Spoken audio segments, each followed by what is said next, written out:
এই ভাই আপনি সামনে চলে এসেছেন।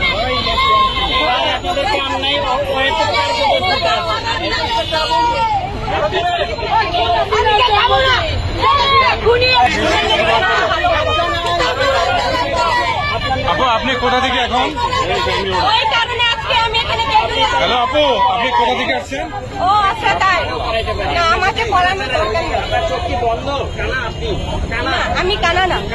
ভাই আপনারা খাবেন, কে খাবেন? আপু আপনি কোথা থেকে কোথায় বৈষম্য? তারা না বড় বড় লেকচার ছাড়ে যে বৈষম্য হয়েছে, যে স্বাধীনভাবে কথা বলতে পারবে। আমার স্বাধীনতা কোথায়?